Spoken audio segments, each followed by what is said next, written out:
Andainya ini koto tertimbul harian Priai mosquito anu rokok lumuin body lumin ilmu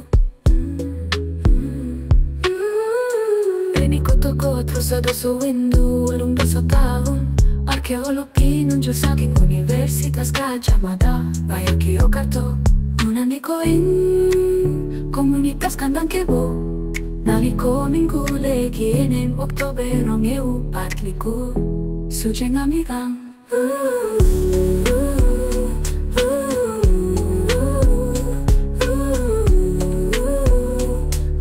ketika mendapat WA dari Pak Timbul bahwa beliau ingin mengisi acara di komunitas kandang kebun di ulang tahunnya. Begitu terharu kami waktu itu menerima amanat seperti itu, sehingga seminggu yang lalu, dalam waktu seminggu kita langsung gerak cepat sehingga akhirnya acara ini bisa terselenggara pada pagi hari ini. Tidak lupa terima kasih kepada rekan-rekan panitia kandang kebo yang gerak cepat untuk mempersiapkan segala sesuatunya. Dan semoga dengan kegiatan-kegiatan seperti ini yang semakin lama semakin banyak anak-anak muda yang tertarik untuk hadir. Juga dari mahasiswa STIE API, mahasiswanya Pak Wahyu Wijaya yang juga hadir. Juga mungkin tidak bisa saya sebut satu-satu ya, tidak hafal juga. Jadi terima kasih sekali atas kehadirannya dan ikut menyemarakkan hari jadi Pak Timbul. Hari jadi Pak Timbul. Nah, semoga apa yang kita lakukan ini bisa menjadikan semangat bagi kita semua untuk menapaki hidup kita yang masih panjang. Terima kasih. Kalau ada kata yang kurang berkenan, saya mohon maaf yang sebesar-besarnya. Sekali lagi terima kasih atas kehadirannya dan sampai selesai nanti acara.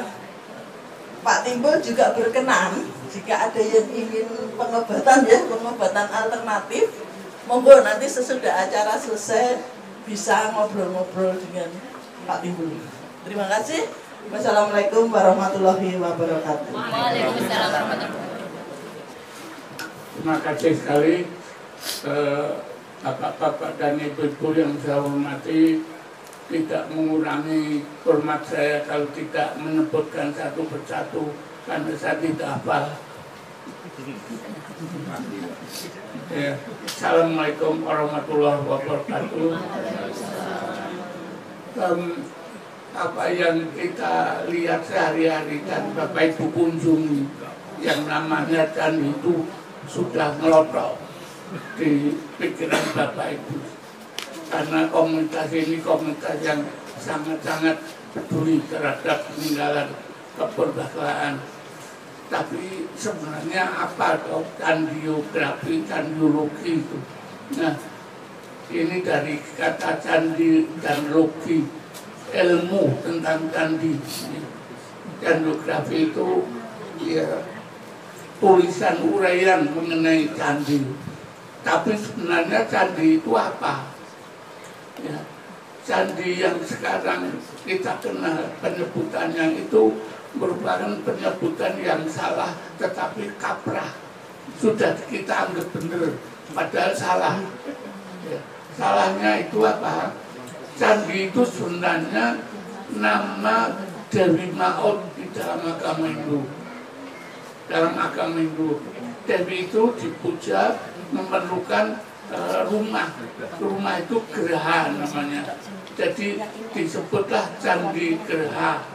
Candi Geraha berarti rumah Dewi Candi. Nah, sekarang rumahnya sudah hilang, tinggal candinya. Terus candi. Nah, candi itu padahal nama Dewi Maut dalam agama Hindu, tetapi sekarang ini dipakai untuk menyebut semua bangunan kuno ya, yang dari batu atau batu merah itu namanya candi.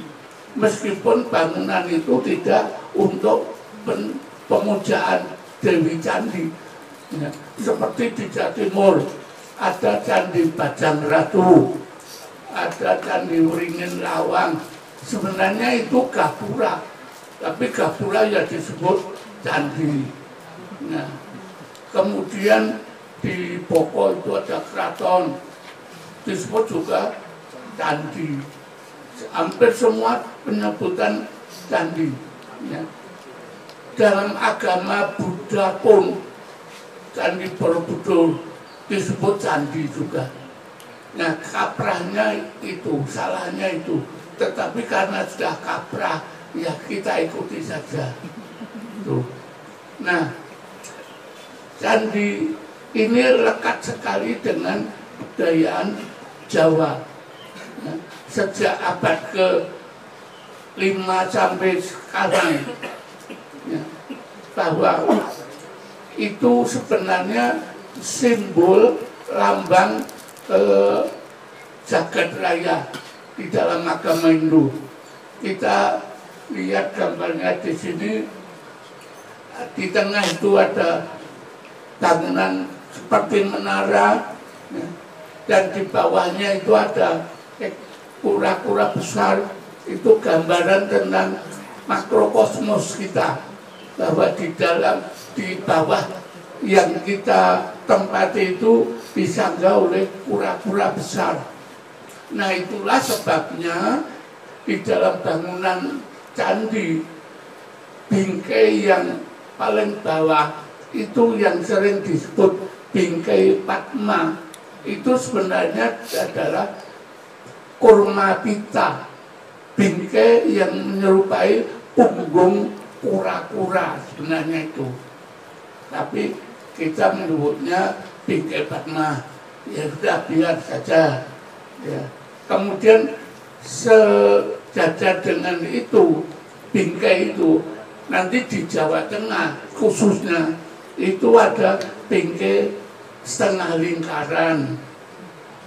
Kemudian ada bingkai persegi.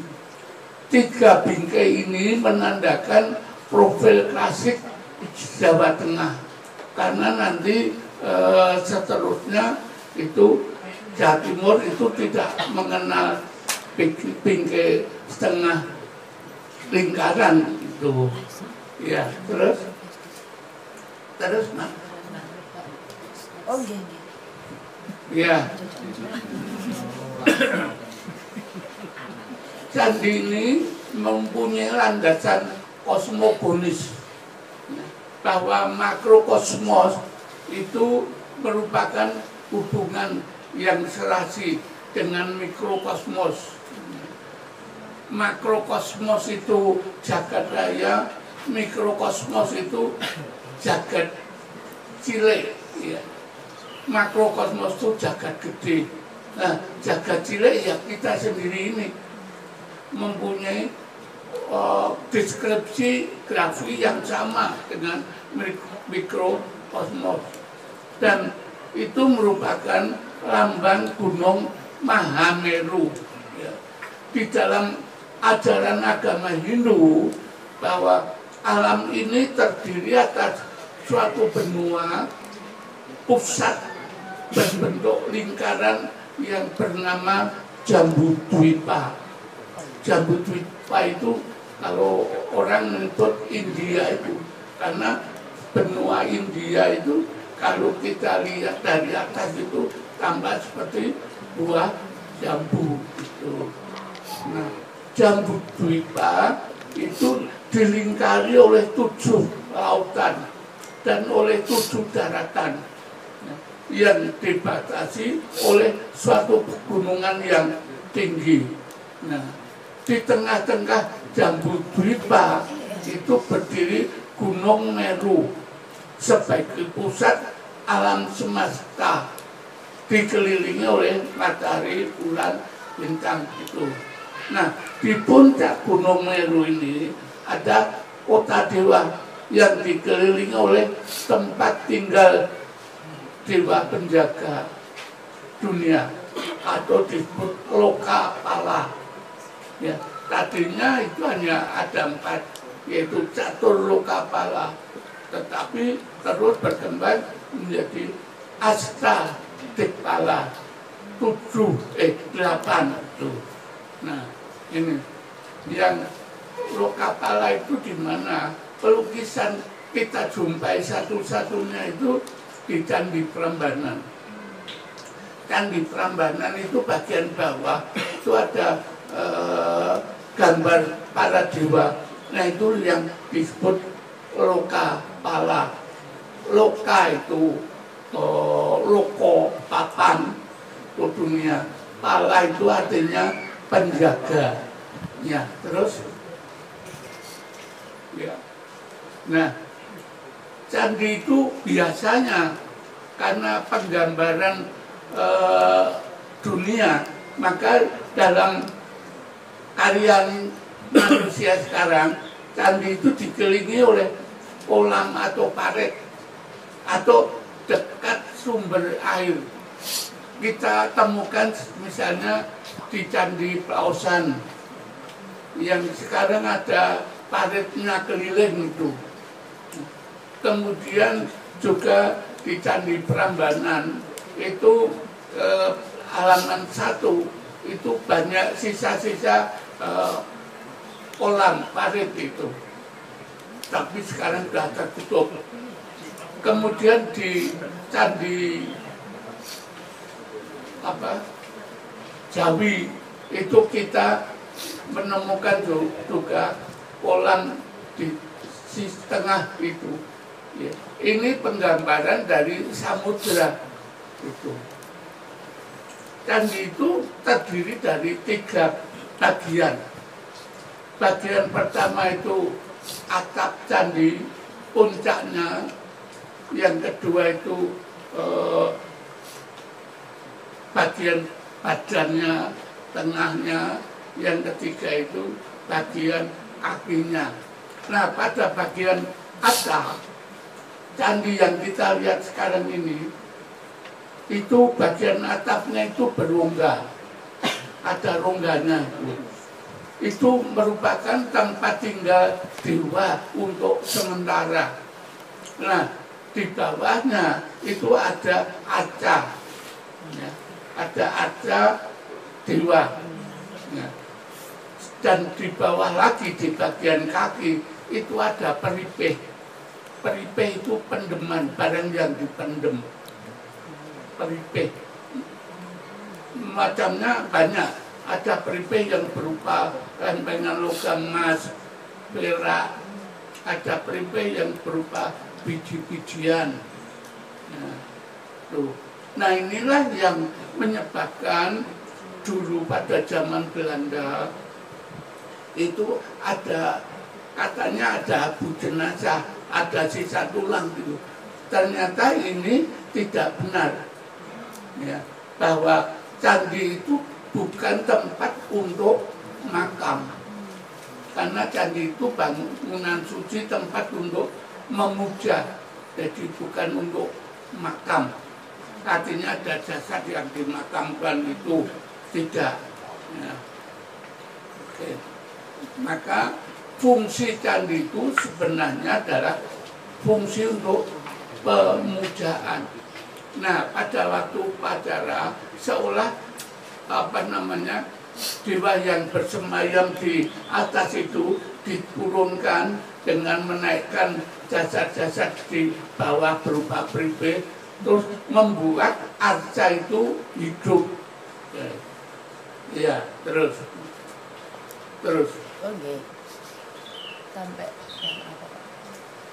Nah, di dalam komposisi keletakan candi, kita akan ketahui bahwa candi itu banyak sekali dan ukurannya pun banyak sekali. Nah, ukuran yang bermacam-macam dan hiasan yang bermacam-macam itu karena kedudukan candi di dalam kerajaan, ya, bahwa sebagai raja itu tinggal di pusat yang dikelilingi oleh daerah sekitarnya, maka disebut Raja itu wilayah pusat, Watak itu wilayah daerah di luarnya, dan Wanua itu. Dalam masa Majapahit bahkan dilambangkan sebagai Rasada. Seluruh Pandalat Jawa itu disebut Punpunan, dan di luar Jawa itu disebut Angsa. Itu masa Majapahit. Nah, katakan wilayah daerah tersusun dalam konsep Moncopat Moncolimo. Nah, ini konsep Jawa asli, Moncopat Moncolimo, bukan Mocopat Mocolimo, Moncopat. Artinya 4 penjuru angin, kemudian di satu pusat di tengah-tengahnya. Nah, ini di dalam kebudayaan Jawa, konsep Moncopat Moncolimo ini seperti yang dimiliki oleh Bapak Ibu semua. Bapak Ibu semua itu mesti ini mempunyai nafsu hari lahir, ya, yang disebut pasaran. Pasaran itu jumlahnya 5, dan pasaran itu, ya, menurut petung Jawa ini itu 5 itu kliwon. Kliwon itu di tengah, kemudian legi itu di sebelah arah timur, paing itu di sebelah selatan, pon kulon, wage itu lor. Ini menurut ajaran filsafat Jawa. Tempat-tempat itu yaitu sesuai dengan. Maka di dalam zaman Keraton Mataram ada pasaran, tempat untuk jual beli. Itu juga ada pasar kliwon, ada pasar legi, ada pasar paing, dan sebagainya itu. Nah, ini sesuai dengan gambaran watak manusia, bahwa kita ambil contoh, wage itu utara, paing itu selatan. Arah utara selatan itu adalah arah arah utama kosmosita, ya. Maka di dalam petong Jawa, orang Jawa, maaf ini Jawa, bahwa apabila ada sepasang keluarga yang berasal dari utara dan selatan, baik laki-laki maupun wanitanya itu biasanya selalu cekcok. Ini zaman dulu, sekarang nggak cekcok. Masih cekcok. Ya, karena ini dan terus utara melawan selatan. Dan di dalam petong Jawa itu, orang berkeluarga itu mesti mulai dengan hitungan pasaran itu. Kalau kliwon itu di tengah, siapa saja yang punya nafsu itu kliwon itu bebas. Contohnya ikan kidul kulon bisa. Nyicil aliem yang kliwon karena bebas memilih. Kemudian lagi itu wetan. Wetan itu jodohnya cuma kulon, lor atau kidul atau ikan sendiri. Tapi paing itu jodohnya kulon sama wetan, tidak boleh lor itu, dan seterusnya. Mempunyai nafsu sendiri-sendiri. Kliwon itu 8, paing itu 9, terus legi itu 5, kon itu 7. Nah, jadi ada nafsunya, jumlahnya gitu. Ya, ini tidak saya teruskan, nanti tidak terus ke bacot-bacot nasib itu. Nah,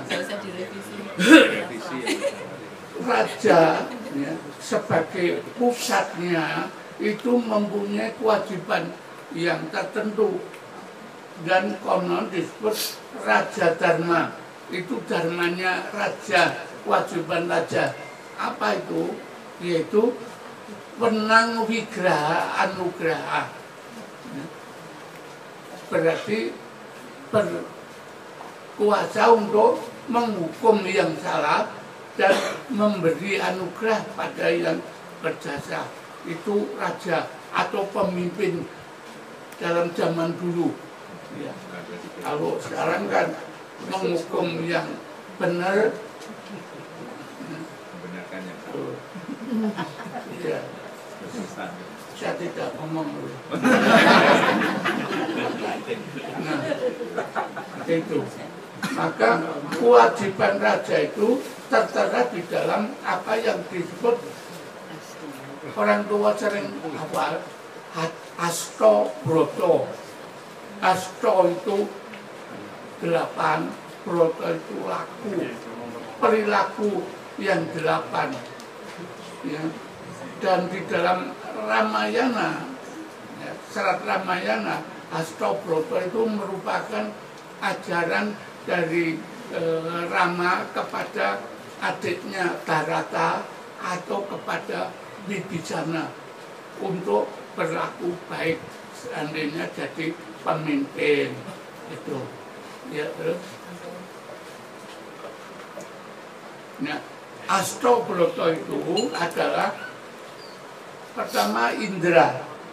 Indra itu masih dikenal sebagai dewa hujan. Setiap raja harus mempunyai sifat Indra ya, yaitu menghujankan apa itu anugerah, memberi anugerah. Kemudian yang kedua Yama. Yama itu dewa maut. Kalau di dalam wayang kulit Bathara Yama atau Yama di pagi itu. Ini tugasnya adalah menghukum para penjahat. Kemudian Surya itu dewa matahari, menghisap air perlahan-lahan. Artinya secara perlahan-lahan raja itu kalau bisa menarik pajaknya ya perlahan, tidak memberatkan pejabat. Tapi memberatkan rakyat. Sebenarnya itu tidak memberatkan rakyat. Soma itu dewa bulan, membuat bahagia seluruh dunia. Ya. Kemudian Wayu itu Bayu, dewa angin, itu menusuk ke tempat-tempat tersembunyi. Untuk apa? Untuk mengetahui hal riwayat rakyatnya. Nah, raja itu harus seperti Bayu ini, menyusup kemana-mana gitu. Nah, Kuwera itu dewa kekayaan. Ini menikmati segala duniawi. Waruna itu Daruno, dewa laut, membawa jerat. Raja harus menjerat rakyatnya yang penjahat. Agni itu dewa api. Raja harus membasmi semua musuh-musuhnya. Itu kewajiban raja, kewajiban pemimpin. Dan ajaran Asto Broto ini pada zaman Presiden Soeharto ya, ini selalu dikumandangkan di Asto Broto sebagai logo pada pemerintahan dalam negeri itu. Nah, ya. Terus, nah sekarang kita bicara keraton. Keraton Jawa itu prinsipnya seperti mikrokosmos juga, mikrokosmos juga, pusat dunia. Ya, pusat dunia ada pada raja dan keraton itu. Kemudian raja itu dianggap sebagai perwujudan atau wakil dewa. Maka keraton itu, raja di keraton itu ya, tidak bisa bertindak sewenang-wenang ataupun juga tidak bisa diganggu gugat. Itu keraton raja dewa. Dan sebagai dewa itu tempatnya mesti lebih tinggi dari tempat manusia biasa. Maka kalau duduk sepo itu selalu yang zaman sekarang kakinya itu dilambarkan pada bancik, ada lemparan. Kalau manusia biasa ya dia duduk lesehan ini. Tapi ini saya tidak menganggap raja karena saya tidak bisa duduk. Itu lesehan seperti ini. Ya. Kemudian raja itu tidak berdiri di tanah, mesti pakai alas kaki. Kemanapun mesti pakai selop atau iya kalau sekarang. Sebaliknya kalau rakyat biasa masuk keraton mesti harus lepas sandal, tidak boleh itu pakai sandal. Maka ini juga sama halnya dengan konstruksi makhluk. Kalau ada makhluk halus yang beda dengan manusia, itu mesti tidak ngambah lemah. Ya. Kalau ada makhluk kok ngambah lemah, itu ya makhluk manusia itu. Maka hati-hati kalau terutama sore atau malam, kalau diikuti orang, itu dilihat saja kakinya ngambah lemah orang. Ya. Keraton dianggap pusat keramat kerajaan dan merupakan sumber kekuatan kosmos yang mengalir ke daerah wilayahnya. Kemudian keraton juga akan membawa ketentraman, keadilan, dan kesuburan wilayah. Nah, di zaman Hindu Buddha, keraton itu juga lambang dari tempat kesuburan. Dan juga keraton itu penghubung antara gunung dan laut. Sebagaimana kita lihat di Keraton Jogja itu. Ya. Di gunung itu Gunung Merapi, lautnya itu Laut Selatan. Itu sudah merupakan keharusan itu. Keraton itu yang ada di tengah-tengahnya. Gitu. Kemudian di sekeliling wilayah pusat itu ada kerajaan-kerajaan kecil. Dalam pola peletakan arah mata angin yang saya sebut tadi sistem moncopat moncolimu. Jadi keraton sebagai pusat itu ada daerah di bawahnya yang mulanya itu wetan, kidul, kulon, dan lor. Tapi nanti akhirnya melihat topografinya. Ya. Hierarki kewilayahannya itu ada Raja, Watak, Wanua. Jadi di sekeliling keraton itu mesti ada Watak. Kemudian tiap-tiap Watak itu dikelilingi juga oleh Wanua. Wanua itu desa gitu. Atau zaman Majapahit Raja, pusat, kemudian pun-punan ya, itu yang untuk wilayah tanah Jawa, yang angsa itu untuk wilayah yang di luar tanah Jawa. Ya.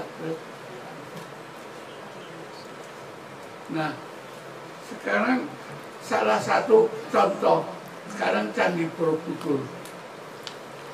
Meskipun Bapak Ibu sudah berkali-kali mengunjungi Candi Borobudur, tetapi selalu ya bahwa Borobudur itu kita tidak jelas arahnya itu dari mana, tetapi arah yang benar Borobudur itu harus dinaiki dari sisi timur.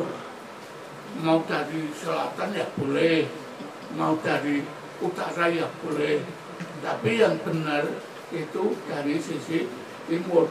Karena candi ini seandainya mempunyai pintu, pintunya itu di sebelah timur. Nah, arah hadap pintu itu merupakan arah hadap keraton. Candi juga lambang keraton juga.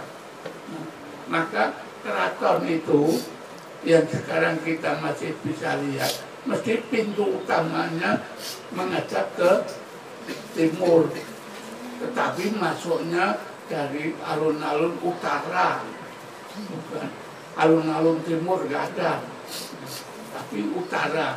Terus nanti setelah sampai di pusat keraton, mesti arah hadapnya ke timur.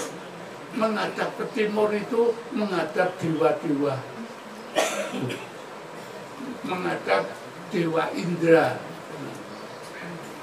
Maka candi itu juga ada arah hadapnya, yaitu timur, kemudian barat, kemudian ada lagi satu barat laut. Itu satu-satunya contoh, hanya barat laut itu mendut. Kalau yang lain, kalau tidak ke timur, mesti ke barat. Apa maknanya arah hadap ini? Candi itu kan fungsinya untuk menghormati, untuk upacara, untuk menghormati dewa. Nah, candi yang untuk menghormati dewa itu menghadap ke timur. Sedangkan kalau ada candi yang menghadap ke barat, itu untuk menghormati arwah roh nenek moyang. Nah, ini bedanya. Ke timur itu dewa, ke barat itu arwah roh, orang yang meninggal. Itu. Maka disebut istilah prasawiya itu menghadap ke barat, kemudian pradaksina menghadap ke timur. Kalau ada candi menghadap ke barat, itu mesti zaman dulu fungsinya itu untuk peringatan arwah nenek moyang. Yang sekarang kita contohkan seperti Candi Sandisari, kemudian Candi Pausan. Tapi yang menghadap ke timur, Prambanan, Sewu. Nah, kalau periode Jawa Timur, candi itu umumnya menghadap ke barat. Kita ketahui bahwa candi itu di Jawa Timur itu pola pembagian halaman itu bertingkat maju ke depan, agak mendorong ke depan. Jadi halaman pusat itu ada di sebelah belakang, kemudian halaman kedua baru di depannya, di baratnya, halaman ketiga, dan seterusnya. Karena apa? Ini menganggap candi itu halamannya pola lereng gunung. Maka candi-candi Jawa Timur itu, sekalipun candi ini di tengah pusat di dataran, tapi mesti halaman paling suci itu ada di belakang. Kalau Jawa Tengah itu halaman tersuci itu ada di tengah. Tuh, contohnya Prambanan, Sewu. Kalau ke Jawa Timur, contohnya Panataran, itu meskipun di pusat, itu meskipun di tengah kota, tapi dia itu menghadap ke barat. Contoh yang lebih jelas lagi bahwa candi-candi yang menghadap ke barat itu sebagai candi penghormatan Allah moyang, seperti misalnya candi Jawa Timur itu candi apa namanya Jago, kemudian candi Kidal. Nah, misalnya ambil contoh candi Kidal. Kidal itu artinya apa? Kiri. Nah, kiri candi Kidal menghadap ke barat itu apa namanya, untuk raja yang sudah meninggal. Karena ini terbukti jelas disebutkan di dalam kitab Pararaton. Kitab Pararaton itu kitab zaman Majapahit akhir. Ada kalimat yang mengatakan Lina sang Anusapati nama Sirari Kidal gitu. Lina itu wafat, sang Anusapati. Beliau didharmakan di Kidal. Jadi nama Kidal itu masih asli sejak dulu dari Pararaton dari zaman Majapahit ya Kidal sampai sekarang Kidal. Karena nama candi itu tidak boleh diubah kok. Ya. Itu di Prambanan ada nama Candi Bubrah, meskipun sudah diperbaiki utuh, tetap saja dinamakan Candi Bubrah. Nggak boleh tuh Candi utuh, nggak boleh.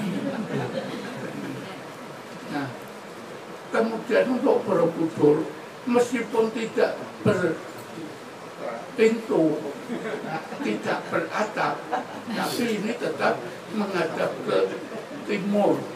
Nah, meskipun tiap sisi itu ada tangga naik. Dan mengapa Candi Borobudur ini sebagai contoh? Pertama, karena ini menurut upacaranya prosesi Candi Borobudur itu peradak Sina. Peradak Sina itu prosesi menganankan candi. Jadi kalau kita berputar keliling itu candi di sebelah kanan kita. Kecuali kalau kita kelilingnya mundur loh. Mestinya maju dong, itu kanan, sebelah kanan. Sedangkan yang Prasawiya itu mengkirikan dan dia ada sebelah kiri. Kiri untuk bangunan penghormatan arwah raja itu. Dan kanan dan kiri ini kan sampai sekarang juga apa namanya filosofis, bahwa yang kanan itu yang baik, yang kiri itu yang kurang baik gitu. Kita saja kalau ngajari anak kecil terima tangan baik, mesti tangan kanannya bukan kirinya. Nah, jadi ini berhubungan dengan baik dan kurang baik gitu. Nah, terus Borobudur sendiri itu merupakan mandala. Mandala itu dalam bahasa Sanskerta artinya lingkaran atau mandala. Kita sebut mandala solid karena bukan semata-mata garis, tetapi adalah itu perwujudan dari benda tiga dimensinya. Borobudur itu penggambaran Wajradhatu Mandala dalam aliran Vajrayana dan penggambaran 1000 Buddha. Borobudur merupakan Wajradhatu dan sekaligus Garbhadhatu. Nah, Borobudur itu kita tidak lepas membicarakan Mendut dan Pawon. Dalam filosofi agama Buddha itu Borobudur kesatuan dengan Mendut dan Pawon itu merupakan satu kesatuan. Ya, yang ini merupakan inner structure, susunan yang paling dalam, sedangkan paling luarnya itu dikelilingi oleh agama Siwa, dewa-dewa Siwa. Jadi kita lihat misalnya di Borobudur, kalau kita naikkan dari Mendut dulu, terus Mendut ke Pawon. Mendut Pawon itu satu level loh. Baru ke Budur itu naik. Yang disebut di sini ada Jina Buddha, itu yang Borobudur itu 504 aja. 504 itu ada hitungannya. Vairocana itu yang di tengah, itu yang di tengah itu digambarkan tingkat yang di atas, ya. Kemudian Aksopia itu timur. Timur itu digambarkan aca-aca yang berada di sisi timur. Sisi timur, kemudian selatan itu Ratnasambhava, barat itu Amitabha, utara Amoka Siddha. Kemudian yang ada di timur itu Waitrudana. Itu pada kaki, ya, pada bagian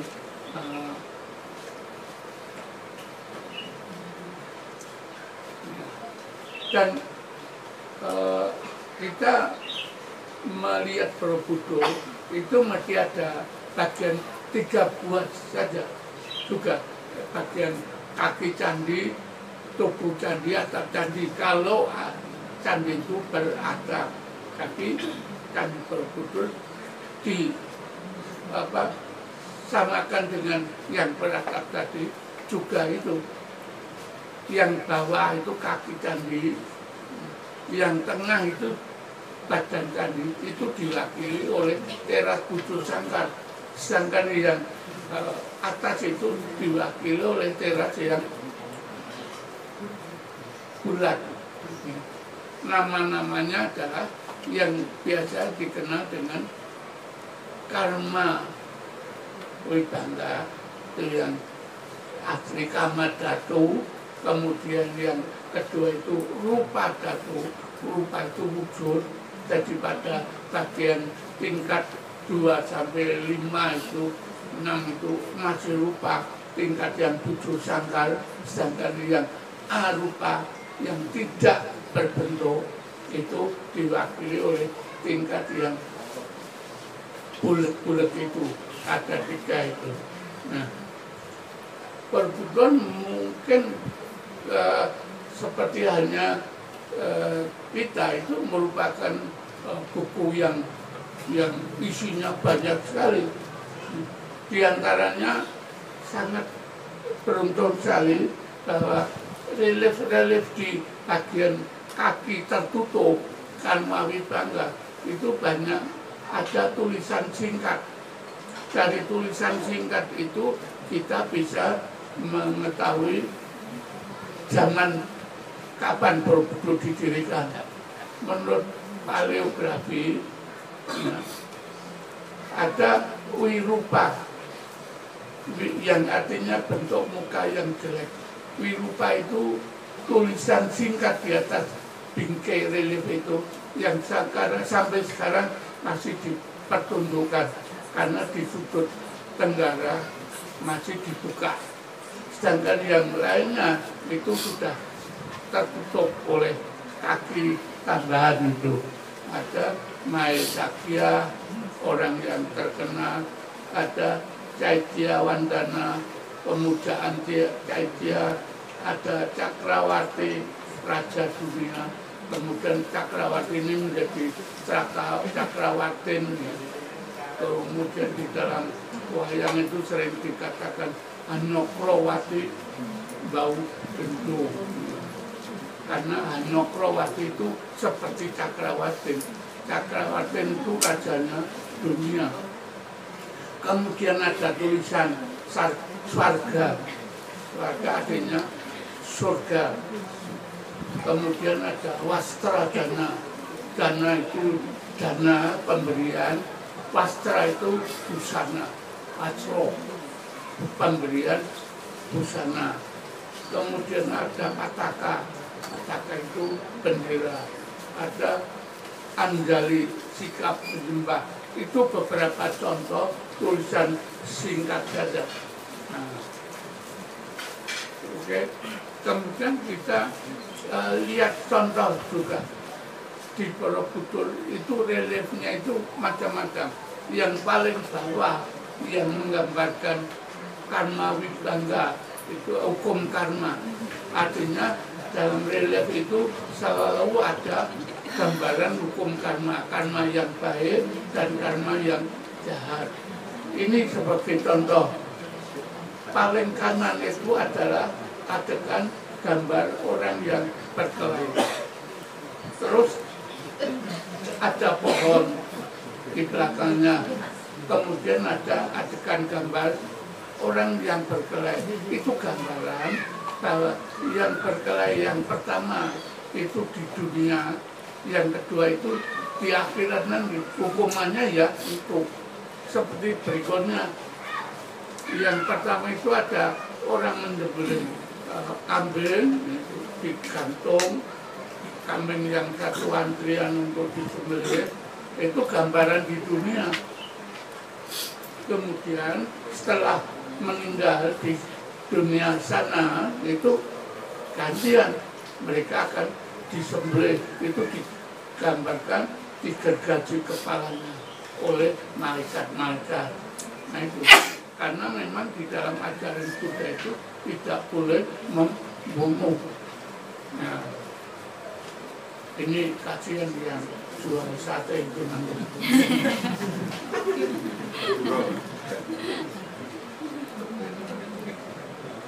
Ini juga demikian, gambaran orang ketika mencari makanan, mencari ikan, itu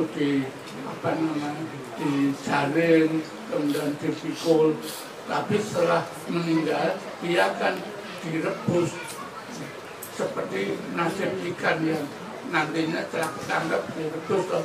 Ini juga jadi penggambaran neraka itu tampak seperti ini menurut Borobudur.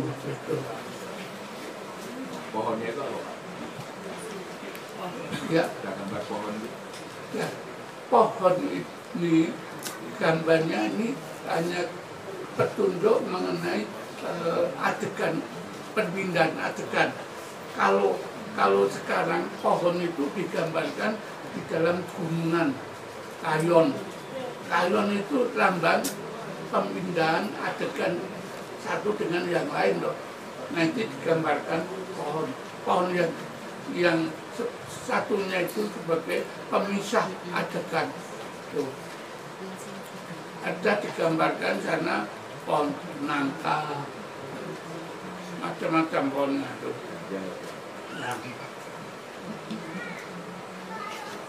Nah ini sebaliknya, ini gambaran mengenai karma yang baik, artinya akan panennya sangat baik, itu akibat perbuatan yang baik.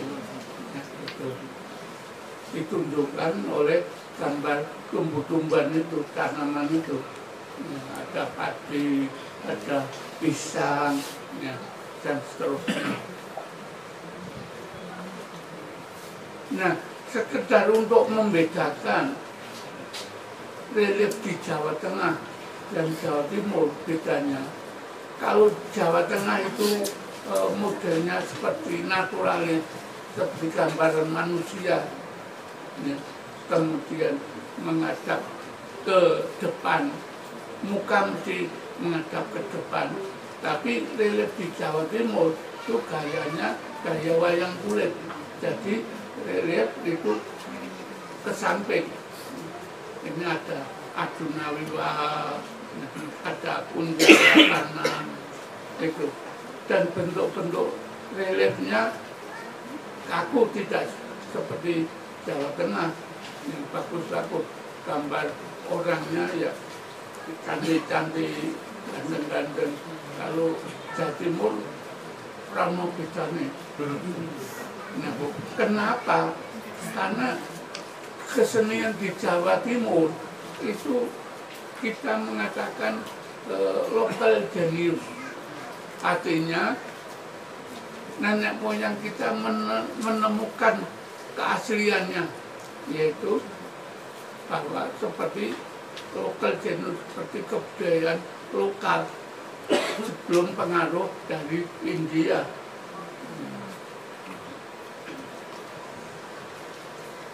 Ini contoh lagi, ya. Ini candi mana? Bima di Dieng. Nah, kita kalau ke Dieng itu nama-nama candi seperti nama-nama wayang. Nama wayang itu bukan nama aslinya candi. Nama wayang itu penamaan oleh masyarakat sekarang berikutnya.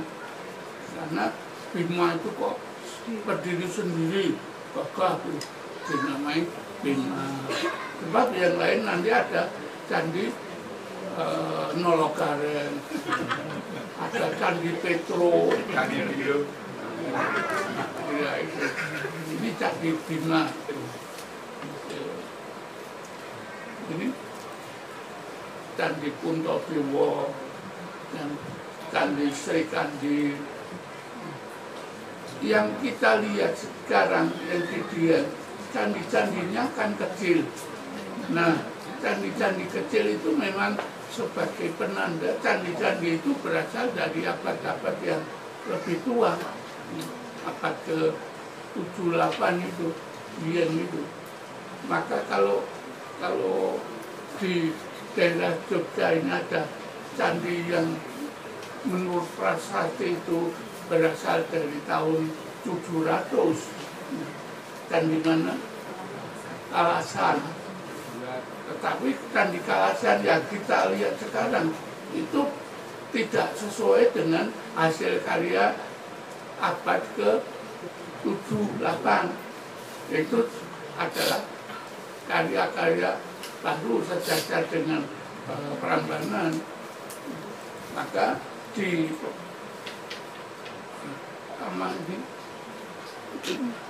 Kalasan itu ada ditemukan profil kaki candi yang ada di dalam. Jadi candi itu sudah merupakan perbesaran zaman sekarang, digedeke, ya. Orang membesarkan candi itu sudah biasa. Nenek moyangnya itu keturunannya itu nanti akan menyempurnakan gitu. Nah, ini saya tidak tahu kenapa nenek moyang kita pada zaman sesudah dia itu menyebut yang candi yang sebelah depannya itu Candi Semar. Mungkin bentuknya kecil, gemuk dan pendek sekali, Candi Semar itu. Nah, ini Candi Semar. Ya. Terus terus nah, Candi Semar. Terus nah, ini candi agama Buddha yang jelas itu ditengarai dengan bentuk atap, yaitu bentuk-bentuk stupa. Dan candi ini bertingkat 2 karena ada halaman 1 yang di bawah ada jendela-jendela dan di atas juga ada jendela-jendela itu.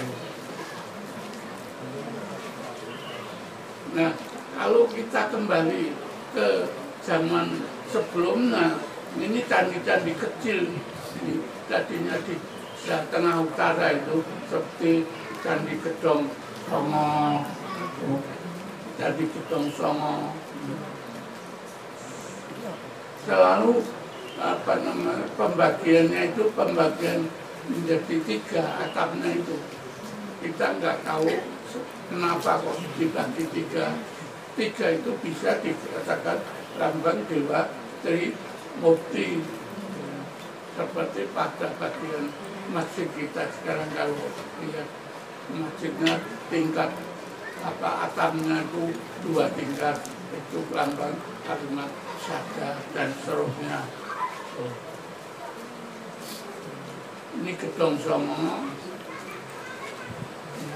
Gedong Songo yang lain meskipun dinamakan Gedong Songo itu kan penambahan oleh orang kita, bukan penamaan asli, dan jumlahnya pun mestinya 9 buah karena candi ini terpisah-pisah berdiri sendiri-sendiri.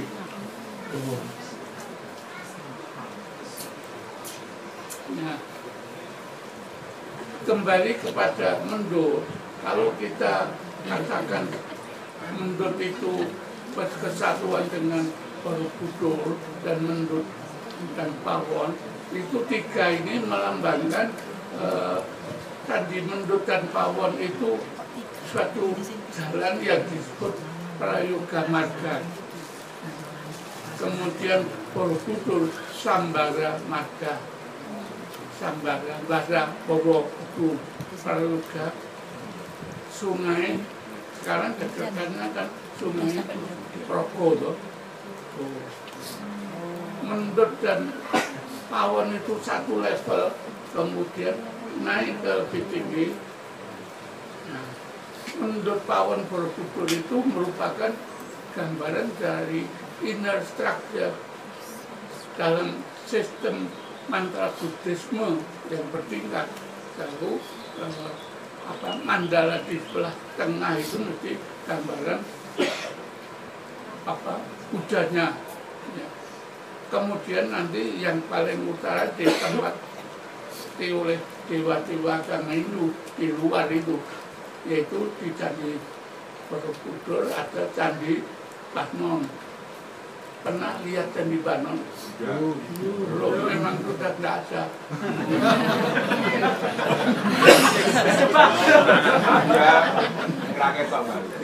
Tapi acannya bagus-bagus sekali, besar-besar. Mandiri ya? Candi Banon. Banon itu kata bata. Ya. Itu. Nah, kemudian ini tadi Lausan. Ini juga bertingkat.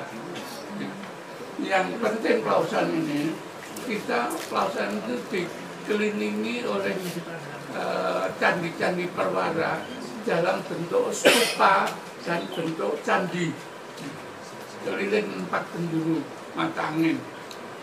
Lausan di sana itu ada 2 candi toh, Lausan Lor dan Lausan Kidul. Tapi Lausan Lor sendiri ada Lausan Lor bagian Kidul, Lausan Lor bagian Lor. Karena yang kita kunjungi sekarang itu candi Lausan Lor. Padahal candi Lausan Lor ada 2 itu.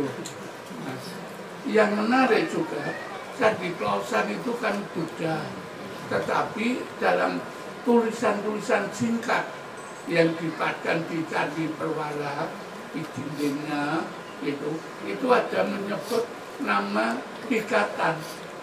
Pikatan itu padahal raja Hindu. Kok itu dituliskan pada bangunan Buddha. Nah, kemudian ada teori bahwa antara Pikatan dan Buddha yang disebut Ratu itu Pramodawardhani itu merupakan hubungan suami istri. Itu teorinya. Nah, ini di Candi Sewu tanpa atasnya itu seperti ini. Jadi Candi Indo yang dikelilingi oleh 2 deretan. Nah, ini menggambarkan suatu candi kerajaan dalam zaman itu, bahwa ada pusat, pemerintahan pusat, dan dikelilingi oleh daerah-daerah kekuasaan berikutnya yang di luar itu, yang disebut Moncopat, Monco Limo. Nah, ini Candi Sewu, dan ini tidak dirubah meskipun jumlahnya itu tidak sampai 1.000. Dalam zaman dulu kan menurut mbah-mbah itu asal banyak kan mesti bilangannya itu 1.000. Nah, ini kita nggak usah ngitung saja. Yang penting di sini ada aca. Aca itu yang disebut Dwara Pala. Dwara itu pintu, pala itu penjaga, pintu. Ini ada di utara, timur, barat, sepasang penjaga. Nah, sekarang kita banyak meniru semua penjaga bangunan modern dibuatkan acar, seolah-olah menjaga. Ada gedung bank yang dibuat dijaga oleh Dwara Pala. Ya tetap kemalingan.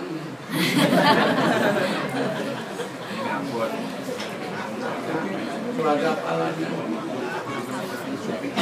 Dan yang perlu diketahui, Dwara Pala di Jawa Tengah dan di Jawa Timur itu beda ekspresinya.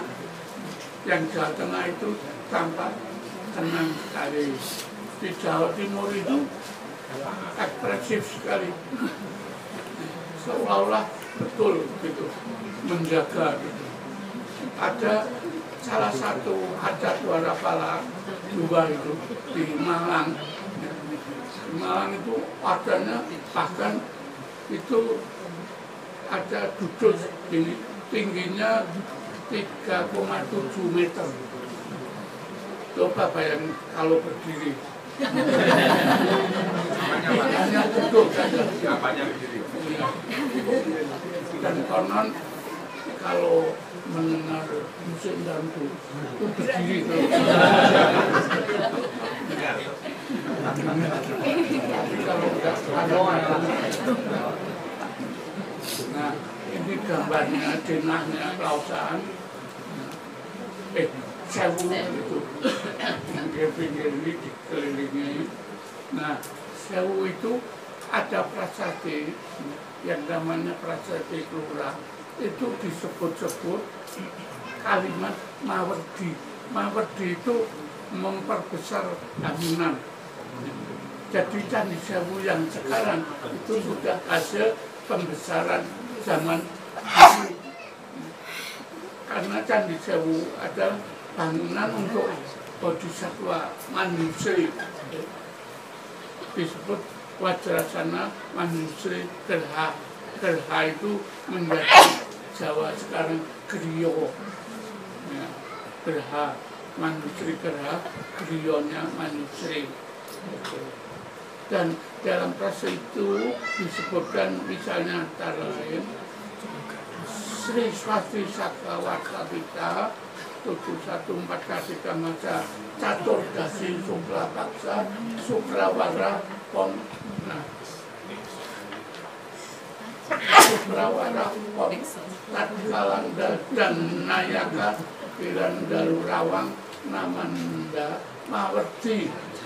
Ya, kata Mawardi ini dan Wajrasana Manusri Gerha, jadi memperbesar. Kenapa? Karena bangunan ini pada intinya di sebelah dalam ini baru kita ketahui setelah kita bongkar dan lindungnya itu sebelum dibongkar itu dibongkar ini. Di bagian dalam itu ada bangunan dari kaca merah, bentuknya kubus. Karena kubus ini mewakili juga simbol prakriti, yaitu kosmik. Baca itu kan sesuatu yang memenuhi unsur 5 nasir ya, panca maha buta. Baca itu mesti memiliki unsur akasa, mesti unsur layu hawa, mesti unsur agni dibakar, unsur apa air dicampur air dan tanah. Ini unsur-unsur panca maha buta, unsur-unsur hidup. Di dalam diri manusia itu juga ada unsur hidup ini. Kita ada esternya, ada wayunya Allah, ada agninya, ada apinya, ada airnya, lengkap kita hidup. Nah, kemudian di dalam mantra Buddhisme yang bertingkat, struktur dalam itu diwakili oleh bangunan Buddhis, sedangkan struktur luar itu bangunan Hinduis. Jadi di dalam percandingan kompleks itu, ini kalau candi itu mewakili inner itu bagian dalam, struktur dalam itu mesti candi Buddha. Yang struktur luarnya candi Hindu, seperti di Borobudur tadi, Borobudur Mendut Pawon Buddha itu Banon yang Hindu. Sewu itu juga Sewu, Gubrak, Lumbung. Nah, di sana ada 3. Kemudian ada 1 yang Hindu, yang candi Prambanan. Pada tahun 94 kami menemukan arca logam itu berdiri duduk di atas yoni. Jelas ini Hindu loh. Arcanya juga menggambarkan jiwa Hindu, tetapi sikapnya kok menyembah Anjali Mudra ini. Berarti itu meskipun Hindu itu dalam kedudukan rendah, tetap menyembah pada kedudukan yang tinggi. Dan di Sewu Gubrak Lumbung itu merupakan inner structure-nya, sedangkan orang Sumedang itu, nah, ini Sewu Gubrak Lumbung itu Hindu, Buddha loh ya. Disebut juga Gubrak. Nah ini nama lagi, kita tidak boleh bukan Yuko, tidak boleh, tetap Gubrak meskipun sudah diperbaiki Yuko. Kemudian di Jawa Timur itu ada Candi Jawi. Jawa Timur itu umumnya sifat 2 agama itu menempel pada satu candi. Kalau Jawa Tengah kan terpisah-pisah, candi Buddha sendiri, Hindu sendiri. Jawa Timur itu candinya menjadi satu, seperti Jawi. Itu di dalam di dalam negara Kertagama ini disebutkan candinya itu bagian bawah itu Risor Kasaiwan, Apucak, Kabudan, Iruhur, Cihneng Candi, adapun candi ini Risor Kasaiwan, bagian bawah itu Saiwa, Apucak, Kabudan, Iruhur, berpuncak agama Buddha. Seperti Candi Singasari juga, Candi Kertanegaranya, Candi Jawa itu juga Candi Kertanegara. Itu bagian atas itu Buddhis, bagian bawah itu arsitekturnya Hindu. Jadi agama Hindu dan Buddha, kalau Jawa Timur itu betul-betul menjadi satu. Raja saja kalau meninggal dimakamkan di 2 tempat, yaitu satu tempat itu Hindu, satu tempat itu Buddha. Kan bukti bahwa raja itu tidak dimakamkan. Kok 2 tempat, nggak mungkin. Ini dibakar abunya saja. Nah, itu Candi Prambanan. Candi Prambanan itu candi yang menurut prasasti Siwa Gerha. Gerha itu artinya griya, Siwa itu jiwa-jiwa. Itu didirikan pada bukan angka tahun, tetapi sengkalan 8 gunung Sangliku. 8 itu 8, gunung itu mempunyai makna 7, wiku itu 7. Kemudian dibaca 778 dibalik. 778 itu tahun Masehi, tahun sengkalan Saka. Jadi tahun Maseinya 856. Berarti Candi Prambanan itu didirikan, ditahbiskan tahun 856. Sangat menarik ialah bahwa Candi Prambanan itu kan candi utamanya kan 3, yaitu Brahma untuk mendekati Dewa Brahma, dan Dewa Siwa, dan Dewa Wisnu. Nah, di dalam candinya sendiri ada relief cerita, yaitu yang Brahma dan Siwa itu cerita Ramayana, ya, dan Sewu itu cerita Krishnayana. Jadi di Sewu, Candi Wisnu itu ceritanya Krishnayana.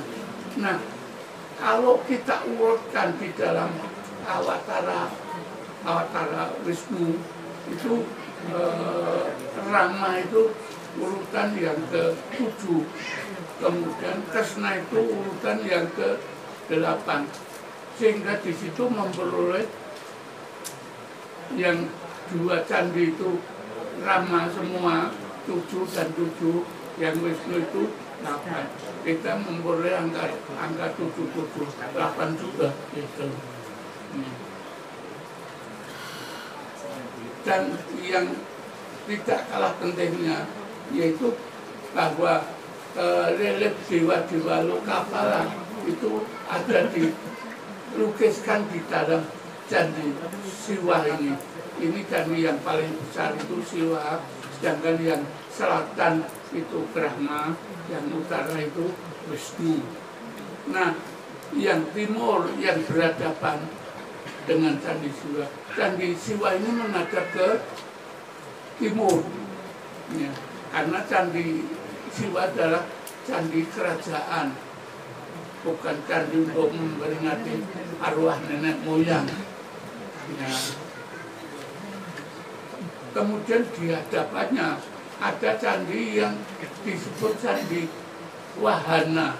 Wahana itu artinya kendaraan. Kendaraan yang di tengah berhadapan dengan Siwa ini, di sana ada patung Nandi.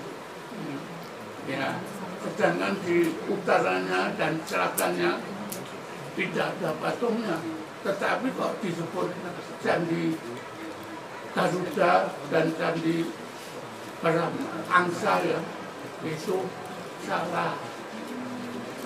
Neng wis diakoni jadi bener, ya sudah biar. Tapi secara ilmiah itu salah. Tidak ada bukti ditemukan ada Garuda dan ada Angsa. Kok beraninya menyebut Candi Wahana? Tidak ada. 3 candi di hadapan candi itu kan hampir dia jumpai pada candi-candi yang lain, seperti Candi Sari itu 1 candi, di hadapannya ada 3 candi. Candi Kedulang di hadapannya 3 candi. Candi Gunung Ijo itu Candi Ijo, di hadapannya juga candi. Nah, itu maka tidak benar itu candi Wahana yang Garuda dan ya, karena asalnya nggak ada ditemukan.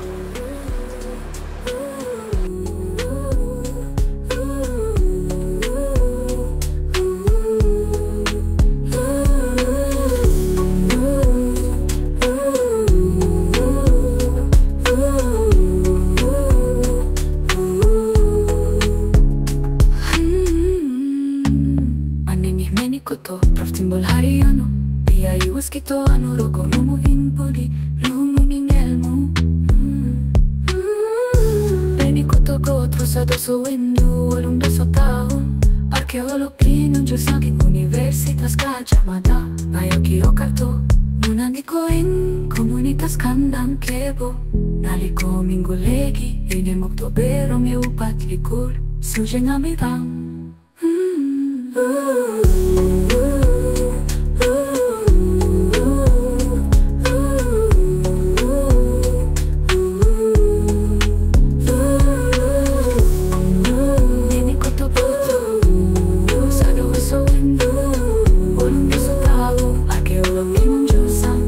Universitas Gajah Mada, Ngayo Kiyokarto.